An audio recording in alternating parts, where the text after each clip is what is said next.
It was raining very hard. Ethan drove through the rain without thinking much about it. He was a single father who worked the night shift. His life had become the same thing every day. Wake up. Go to work. Come home. Do it again. Then his car's headlights showed her. A woman was sitting on the side of the highway. She was soaking wet. Her arms were wrapped tightly around something that barely moved. A baby. Ethan hit the brake. He sat there with the engine running and the windshield wipers moving back and forth. He could have kept driving, but he didn't because he remembered what it felt like to be left behind. The red brake lights glowed against the rain. Ethan pushed the door open and stepped out. The cold air hit him right away. Water ran down his neck and soaked through his work jacket in seconds. He didn't care. The woman looked up. Her face was pale and her lips had no color. Her eyes were wide with fear and sadness. She wore scrubs, blue, cheap material, the kind that doesn't dry fast. She had no coat, no umbrella, just her body curled around the baby in her arms. The baby wasn't crying. That was the part that scared him. Ethan moved closer with his hands up, trying not to scare her. "Hey," he said. His voice came out rougher than he wanted. "Do you need help?"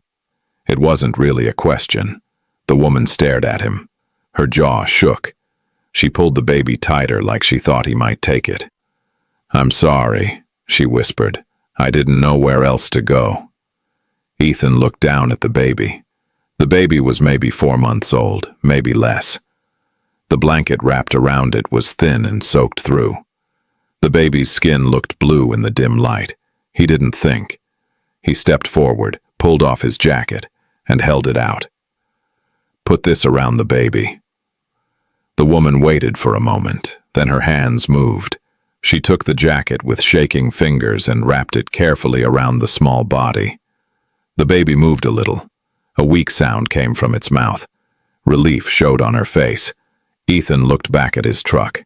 The engine was still running with heat pouring out. "Come on," he said. "I can't." "You can." He looked into her eyes. "You will." She looked at him for a long moment. Then she nodded. Ethan walked back to the truck and opened the back door. The woman followed slowly, taking careful steps. She climbed in, holding the baby close. Ethan shut the door behind her and got back in the driver's seat. He turned the heat all the way up. For a minute, no one spoke.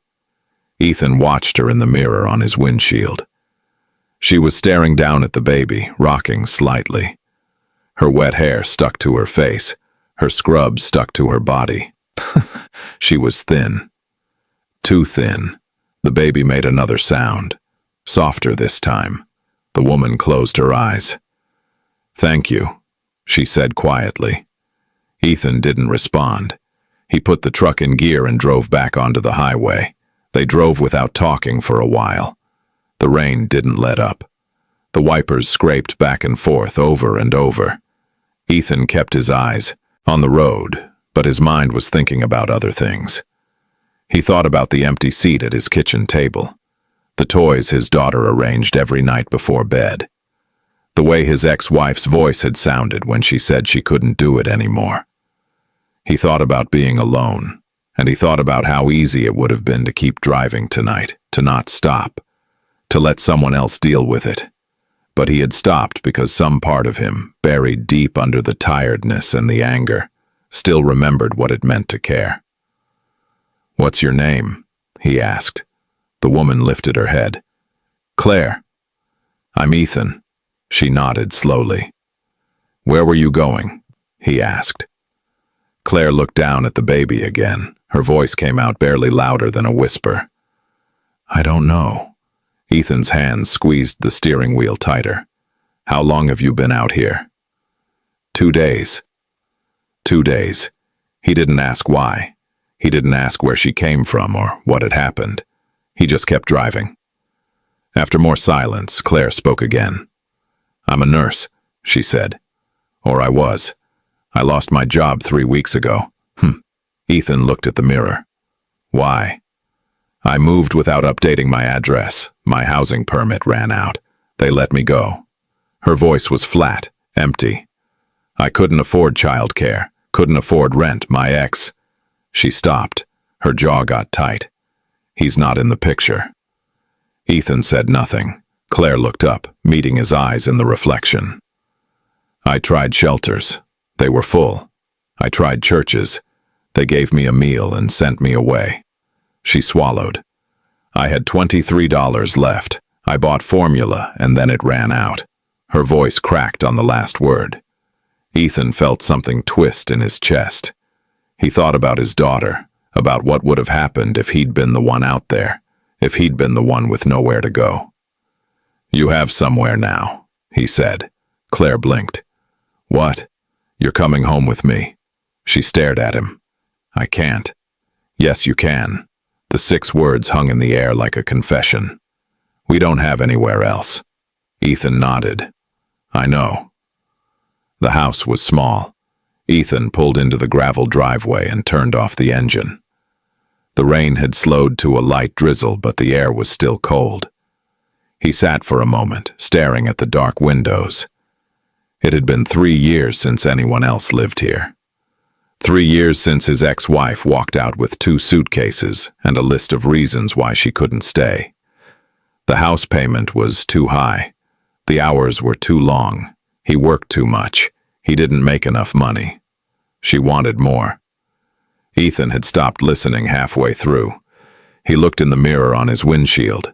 Claire was still holding the baby with her head tilted down.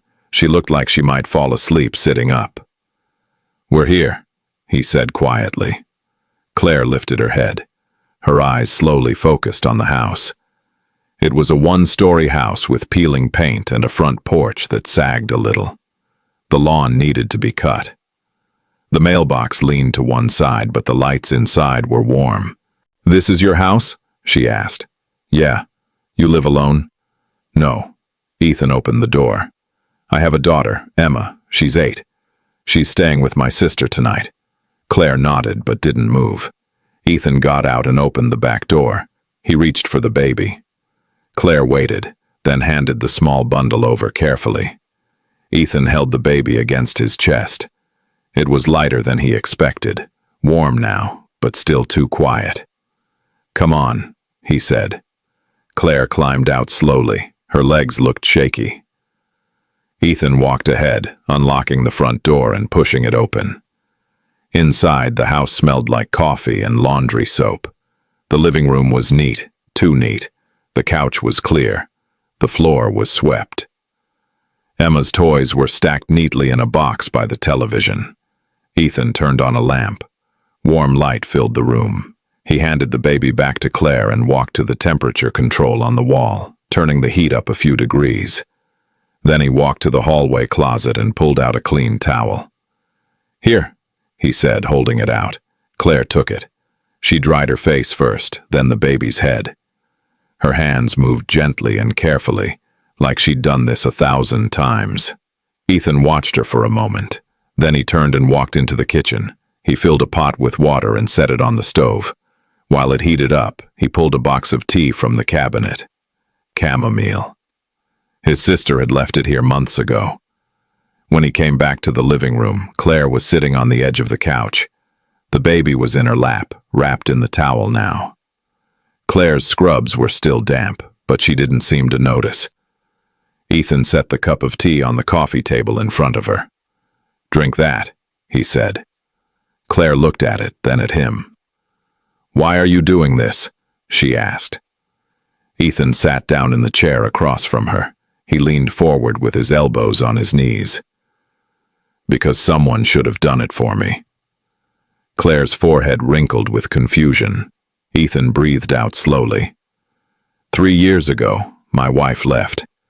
Said she couldn't take it anymore. The bills, the stress. Me. He looked down at his hands. I had a 6-month-old baby and a full-time job. No family nearby, no savings. I didn't know what I was doing. He stopped. Claire waited. I almost lost Emma, he said quietly. I almost gave her up because I thought I couldn't do it, that I wasn't enough. He looked up, meeting Claire's eyes. But I didn't. And someone helped me. My neighbor, an old guy who didn't talk much. He watched Emma for free while I worked nights. Didn't ask for anything, just did it. Claire's throat moved as she swallowed. He saved us, Ethan said, and I never got to thank him. He died 2 years ago. The room was silent except for the sound of the heater turning on. You don't owe me anything, Ethan continued, but you and your kid, you're staying tonight. Tomorrow we'll figure out the rest. Claire's eyes filled with tears. She blinked quickly, looking away. I don't even know you, she whispered. I know. You don't know me. I know enough. Claire shook her head slowly. What if I'm dangerous? Ethan almost smiled. Are you? No. Then we're fine. Claire looked down at the baby. Her lips shook. Thank you, she said again, softer this time. Ethan stood up. There's a bedroom down the hall. Second door on the left. The sheets are clean. The bathroom is across from it. He pointed toward the kitchen. There's food in the fridge. Help yourself. Claire nodded. Ethan turned to leave. Then he stopped. Claire, she looked up. You're safe here. He didn't know yet that letting her in would change everything. 1 week later, the house didn't feel as empty. Claire stayed in the second bedroom. She kept the door half open, like she might need to leave quickly. The baby slept in a baby bed that Ethan had borrowed from his sister. Claire folded laundry. She washed dishes. She cooked meals even though she didn't eat much of them. She never asked for anything. Ethan didn't ask questions. Emma came home on the third day. She stood in the doorway, staring at Claire with wide eyes. Who's that? Emma asked. Ethan bent down beside his daughter. Her name's Claire. She's staying with us for a little while. Emma looked at the baby in Claire's arms. What's the baby's name? Claire looked at Ethan, then back at Emma. Noah, she said softly. Emma stepped closer. Can I see him? Claire nodded. She sat on the couch and Emma climbed up beside her, looking at the baby's face. Noah's eyes were open, dark, and not really looking at anything. He's so small, Emma whispered. He is, Claire said. Emma looked up at her. Are you going to stay forever? Claire's face changed. Something delicate passed through her eyes. I don't know, she said. Emma frowned. Then she turned to Ethan. She should stay, Dad. Noah needs us. Ethan didn't know what to say. At night, after Emma went to bed, the house was quiet. Too quiet. Ethan would sit at the kitchen table with a cup of coffee he didn't drink. Claire would stand by the window, rocking Noah, staring out at nothing. She didn't talk about where she'd come from. She didn't talk about the father. She didn't talk about why she'd been on that highway in the rain, and Ethan didn't push her to talk. But he noticed things. The way she jumped when a door closed too hard. The way she checked the locks twice before bed. The way her hand shook when she held Noah like she was afraid someone might take him. One night, Ethan found her sitting on the porch steps. It was past midnight. The air was cold. She wore one of his old sweatshirts with the sleeves rolled up and her arms wrapped around her knees. He sat down beside her. You okay? He asked. Claire didn't look at him. I don't know how long I can stay. Ethan stared out at the dark street. Stay as long as you need. Claire shook her head. You don't know what you're getting into. He didn't know yet that peace never lasts long in a house built from pain. It happened on a Tuesday night. Noah woke up, screaming. Not the usual cry, something sharper, more desperate. Claire sat up quickly in bed. She grabbed Noah from the baby bed. Her hands shook as she pressed her palm to his forehead. He was burning hot. Ethan. Her voice cracked. Ethan was in the doorway in seconds. He'd been awake already, reading in the living room. He saw the panic in her eyes. He's too hot, Claire said. Her voice was tight and controlled. We need to go now. Ethan didn't ask questions. He grabbed his keys. They were at the emergency room in 12 minutes. The waiting room had bright white lights and was cold. Claire sat with Noah against her chest, rocking him slowly. Ethan sat beside her with his elbows on his knees, watching the door. A nurse called them back after 20 minutes. They ran tests, checked his temperature, and gave him fluids. The doctor said it was a virus that's common in babies. He'd be fine. But Claire didn't look fine. They sat in the waiting room afterward. Noah was asleep in her arms, and the fever was already going down. Claire stared at the floor. Her jaw was tight, and her breathing was uneven. Ethan didn't say anything. He just sat there. Finally, Claire spoke. "His father did this once," she said quietly. Ethan looked at her. "Noah got sick when he was 6 weeks old. Fever just like tonight." Her voice was flat and empty. "I told his father we needed to go to the hospital. He said I was overreacting, said I was wasting money." She stopped. Her hands tightened around Noah. "I took him anyway, drove myself, borrowed money from a co-worker for the doctor's bill." She swallowed. "When I got home, he was waiting. He said I'd embarrassed him, made him look weak." Ethan's stomach turned. "He hit me," Claire said. "Not hard, just enough to remind me who made the decisions." She looked up. Her eyes were dry. Too dry. That was the first time. It wasn't the last. Ethan felt something cold settle in his chest. "I stayed for 8 months after that," Claire continued. "I kept telling myself it would get better, that he'd change, that I could fix it." She shook her head. "Then one night he came home drunk, started yelling, picked up Noah and—" Her voice broke. Ethan waited. "He didn't hurt him," Claire whispered, "but he could have, and I knew. I knew if I stayed one more day, he would." She looked down at Noah. Her face was soft and broken. "So I left, middle of the night, took Noah and $20 and got on a bus." Her throat moved. "I didn't have a plan. I just knew I couldn't go back." Ethan's hands curled into fists. "I called my parents," Claire said. "They told me I made my choice, that I should have listened to them from the start." She smiled, but it was bitter. They were right. I didn't listen, and now I'm here, homeless, broke, depending on a stranger. She looked at Ethan. "You shouldn't have stopped for me," she said. Ethan held her gaze. "Yes, I should have." Claire's eyes filled with tears. She blinked quickly, looking away. "You did what? You had to," Ethan said quietly. "You protected your son. That's not weakness. That's strength." Claire shook her head. "I don't feel strong." "You don't have to feel it for it to be true." The waiting room was quiet except for the hum of the vending machine in the corner. Ethan recognized the same emptiness in someone else's eyes, and for the first time in 3 years, he didn't feel so alone in it. The neighbor started talking after 2 weeks. Ethan noticed it first at the mailbox.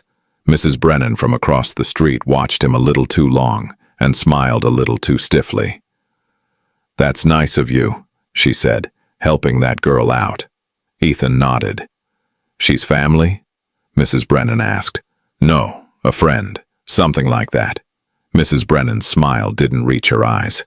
"Well, it's good of you, though I'd be careful. You never know with strangers." Ethan didn't respond.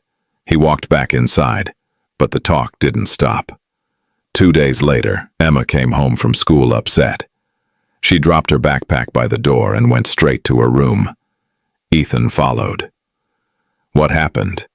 Emma was sitting on her bed with her arms crossed. "Megan's mom asked me if Claire was your girlfriend." Ethan's jaw tightened. "What did you say?"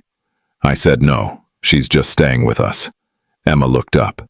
"But then Megan said her mom said it was weird, that you shouldn't have a stranger living here." Ethan sat down beside her. "It's not weird to help someone who needs it. Then why is everyone talking about it?" He didn't have a good answer. That night, Claire was quiet at dinner. She barely touched her food. When Emma went to bed, she stood up and started clearing the table. Claire, Ethan said. She didn't look at him. I should go. What? I heard what Emma said. People are talking. Her voice was calm. Too calm. I don't want to cause problems for you. Ethan stood up. You're not causing problems. Yes, I am. Claire finally looked at him. You've done enough. More than enough. I can figure something out. Where are you going to go? She didn't answer. Claire. I don't know. Her voice cracked. But I can't stay here and ruin your life. Ethan stepped closer. You're not ruining anything. People think. I don't care what people think. Claire shook her head. You should. You have a daughter. You have a reputation. I'm just... She stopped. Her hands gripped the edge of the counter. I'm just a burden. The word hung in the air. Ethan felt something twist in his chest. Is that what you think? He asked quietly. Claire looked away. Ethan breathed out slowly. 3 years ago, people talked about me too. Said I couldn't raise Emma alone, that I'd mess it up, that I should let her go to her mother's family. He met Claire's eyes. But I didn't, because what people think doesn't matter. What matters is doing the right thing. Claire's throat moved. You're not a burden, Ethan said, and you're not leaving. She stared at him. Then she looked down. I don't know how to repay you, she whispered. You don't have to. He closed the door softly that night, not sure if he was shutting her out or himself in. Claire packed her bag the next morning. Ethan found her in the bedroom folding Noah's clothes into a worn bag. The baby was asleep in the baby bed. Sunlight came through the window, but the room felt cold. What are you doing? Ethan asked. Claire didn't look up. It's better this way. For who? For you. For Emma. Ethan stepped into the room. You're leaving in the middle of the day? No plan? Nowhere to go. Claire zipped the bag. I'll figure it out. Like you did before? She flinched. Ethan immediately felt bad about the words. He ran a hand through his hair. I'm sorry. I didn't mean... You're right, Claire said quietly. She picked up the bag. I didn't figure it out. I ended up on the side of a highway with my son in the rain, and if you hadn't stopped... Her voice broke. I don't know what would have happened. She walked toward the door. Ethan blocked her path. Move, Claire said. No. Ethan, sit down. Claire stared at him. Her eyes were red but dry. Please, Ethan said. She waited. Then she dropped the bag and sat on the edge of the bed. Ethan sat in the chair by the window. He leaned forward with his elbows on his knees. My wife left when Emma was 5, he said. Claire looked up. We'd been married 7 years, Ethan continued. High school sweethearts. Got married young, had Emma young. I thought we were fine. He breathed out. I was wrong. He stared at the floor. She told me one night that she couldn't take it anymore. The bills, the stress, the house. Me. His voice was flat. She said she felt trapped, that she'd given up her life for mine, that she deserved better. Claire said nothing. She packed 2 suitcases and left. Didn't ask for custody. Didn't fight for Emma. Just signed the papers and moved 3 states away. Ethan's hands squeezed tight. People talked, said it was my fault, that I must have done something, that good wives don't just leave. He looked up. They looked at me like I was broken, like I'd failed. Claire's face softened. I worked nights at the factory, Ethan said. Couldn't afford daycare, couldn't find a babysitter. I didn't know what to do. He swallowed. I almost gave Emma up. Almost called her mother's family and said I couldn't handle it. Claire's eyes widened. But I didn't, Ethan said. Because my neighbor, an old guy who lived alone and didn't talk much. He knocked on my door one night, said he'd watch Emma while I worked. Didn't want money. Just did it. His throat tightened. He saved us, and I never got to thank him properly. He died 2 years ago. The room was silent. Ethan met Claire's eyes. I'm not helping you because I feel sorry for you, he said. I'm helping you because I know what it's like to be alone, to feel like you're not enough, to have people look at you like you're worthless. Claire's face crumpled. You're not a burden, Ethan said. And you're not leaving. Claire covered her face with her hands. Her shoulders shook. Ethan stood up and crossed the room. He sat beside her, didn't touch her, just sat there. I don't want to be alone anymore, Claire whispered. You're not, Ethan said. For the first time in years, he didn't feel alone either, and that scared him. It happened 3 days later. Ethan was in the garage fixing Emma's bike when he heard the knock. Sharp and loud. He walked to the front door and opened it. A man stood on the porch. He looked like he was in his mid-30s, unshaven, wearing a jacket too thin for the weather. His eyes were bloodshot. Can I help you? Ethan asked. The man's eyes moved past him into the house. I'm looking for Claire. Ethan's stomach dropped. Who are you? Her husband. The word landed like a stone. Ethan didn't move. She's not here. The man smiled. It didn't reach his eyes. That's funny, because her sister said she might be. Ethan's jaw tightened. I don't know what you're talking about. The man stepped closer.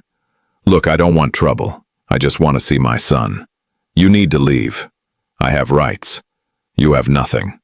The man's face got dark with anger. Where is she? I said leave.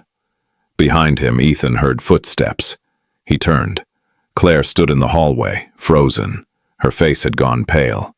The man saw her. There you are, he said. Claire's hands shook. You need to go, Derek. Derek stepped into the doorway. Ethan blocked him.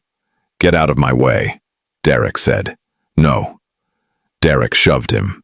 Ethan stumbled back, catching himself on the doorframe. His shoulder hit the wood hard. Claire gasped. Derek moved toward her. You think you can just take my kid and disappear? He's not yours, Claire said. Her voice shook. You lost that right when you put your hands on me. Derek laughed. You're crazy. I never touched you. You're a liar. Prove it. Ethan stepped between them. I'm calling the police. Derek's eyes narrowed. Who the heck are you? Doesn't matter. You sleeping with my wife? Get out. Derek lunged forward.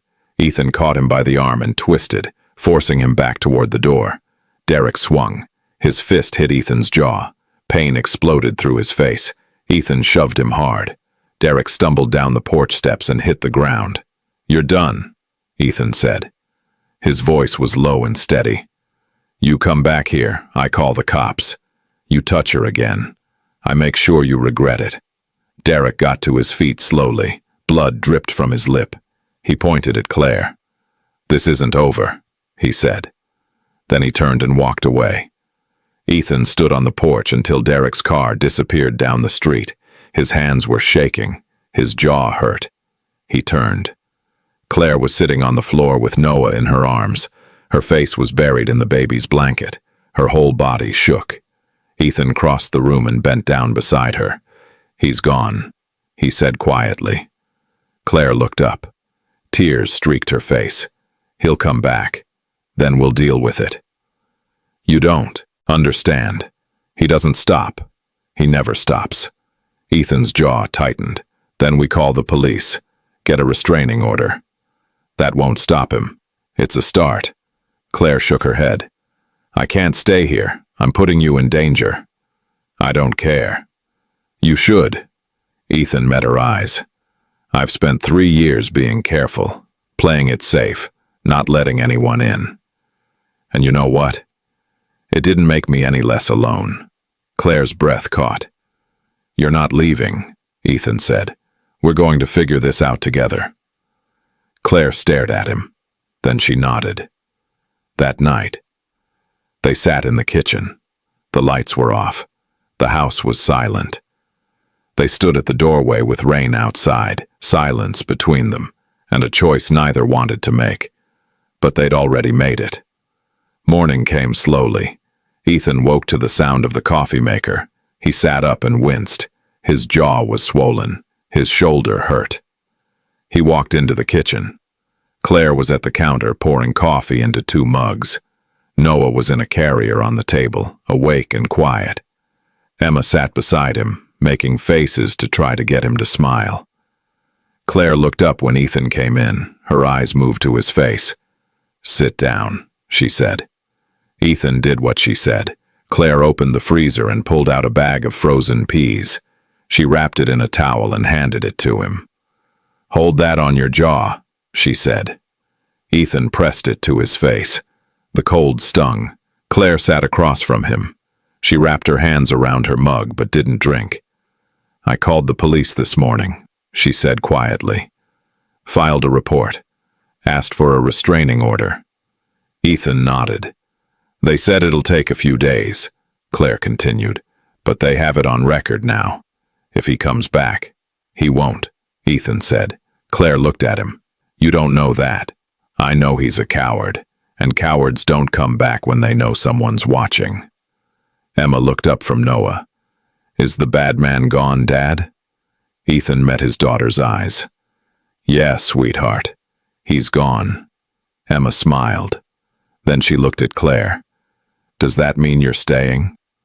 Claire's face softened. She looked at Ethan. He didn't say anything, just looked back at her. Claire turned back to Emma. "For now." Emma's smile got bigger. "Good. Noah needs us." Later, after Emma left for school, Claire cleaned Ethan's cuts. She worked carefully with steady hands. She'd done this before too many times. "You didn't have to do that," she said. "Yes, I did. He could have hurt you worse." "He didn't." Claire's hand stopped moving. She looked at him. "Why?" "Why what?" "Why did you stand up for me? You barely know me." Ethan looked back at her. "Because no one stood up for me when I needed it, and I know what that feels like." Claire's eyes filled with tears. "You're not alone anymore," Ethan said. "Neither of us are." She nodded. Then she went back to cleaning the cut on his cheek. That afternoon, Noah laughed for the first time. It was a small sound, barely more than a giggle, but it filled the room. Emma clapped. Claire smiled. Ethan felt something tight in his chest loosen up. They sat together at the kitchen table, the 4 of them. Sunlight came through the window. The tea had gone cold, but no one moved. For the first time in a long time, the house didn't feel empty. Ethan smiled. Not because everything was fine, but because somehow they were still here, and that was enough. 2 months passed. The restraining order came through. Derek didn't come back. The neighbors stopped talking. Life settled into something that almost felt normal. Claire found work at a diner 3 miles away. Part-time, morning shifts. The pay wasn't much, but it was something. Ethan's sister watched Noah while Claire worked. Emma helped after school, playing with the baby with toys and songs. The house didn't feel temporary anymore. Dinner became something they did every day, the 4 of them at the table, Emma talking about school. Noah in his high chair, grabbing at everything. Claire cooking meals that filled the house with warmth. Ethan coming home from his shift to find the lights on and voices inside. He'd forgotten what that felt like. One evening, Ethan found Claire folding laundry in the living room. His work shirts, his jeans. She'd washed them without asking. "You don't have to do that," he said. Claire looked up. "I know." "Then why?" "Because I want to." Ethan stood in the doorway, watching her hands move. Careful and exact, like she was folding something that might break. "Thank you," he said quietly. Claire smiled. It was small, but it reached her eyes. Ethan felt something shift in his chest. He turned and walked to the kitchen before she could see his face. Another night, Claire came home late from her shift. Ethan was still awake, reading on the couch. She dropped her bag by the door and sat down beside him. Not close, but closer than before. "Long day?" Ethan asked. "Yeah." They sat without talking. The only sound was the hum of the refrigerator and the tick of the clock on the wall. "Ethan," Claire said. He looked at her. She opened her mouth, closed it, and looked away. "Never mind," she said. "What?" "It's nothing." Ethan set his book down. "Doesn't seem like nothing." Claire's hands twisted in her lap. She stopped. "I don't know how to say this." "Say what?" She met his eyes. "I don't know what this is. Us living here. I don't know what we're doing." Ethan's throat tightened. "I don't either," he admitted.